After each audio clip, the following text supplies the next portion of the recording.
देखिए, आपने Ohm's law तो पढ़ा ही होगा, V is directly proportional to I। अगर मैं आपसे कहूँ कि ये गलत है, क्यों है? क्योंकि देखिए, ये जो प्रोपोर्शनलिटी साइन है, ये प्रोपोर्शनलिटी साइन का मतलब होता है कि लेफ्ट वाला जो है वो राइट वाले पर डिपेंड होगा।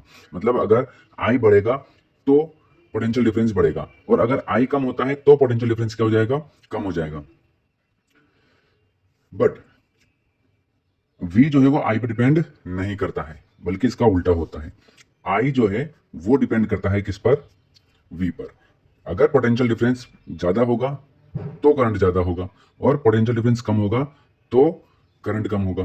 ठीक है, तो फिर हम ऐसे क्यों पढ़ते हैं? देखिए, ऐसा इसलिए पढ़ते हैं क्योंकि यहां पर अगर हमें यह भी पता है मैथ्स के रूल से कि अगर प्रोपोर्शनलिटी साइन हटता है, ठीक है, तो इक्वल लगता है और एक कांस्टेंट आता है। ठीक है, और कांस्टेंट हमें लगाना है क्या?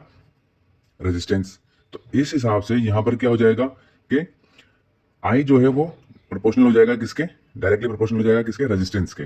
इसका मतलब अगर रेजिस्टेंस बढ़ेगा तो करंट बढ़ जाएगा, जबकि ऐसा होता नहीं है।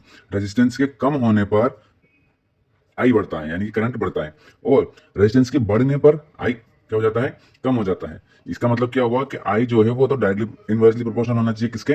करंट के।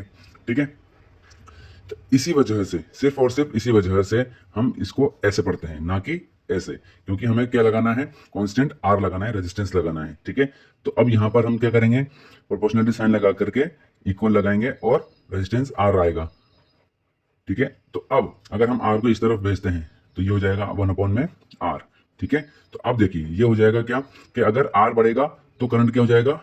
कम हो जाएगा, और आर कम होगा तो आई क्या हो जाएगा? बढ़ जाएगा। ठीक है ना, तो इस तरीके से, तो इसी वजह से, आर की वजह से हम इसको इस तरीके से पढ़ते हैं, जबकि ये होता ऐसे है। जब आप बड़ी क्लास में जाओगे, ये हम पढ़ रहे हैं 10th क्लास के लिए, ठीक है, लेकिन जब आप बड़ी क्लास में जाओगे, बीएससी में जाओगे, बीएससी करोगे, इंजीनियरिंग करोगे, तो वहां पर आपको ये भी पढ़ना पड़ेगा कि आई जो है वो डायरेक्टली प्रोपोर्शनल है किसके? पोटेंशियल डिफरेंस के।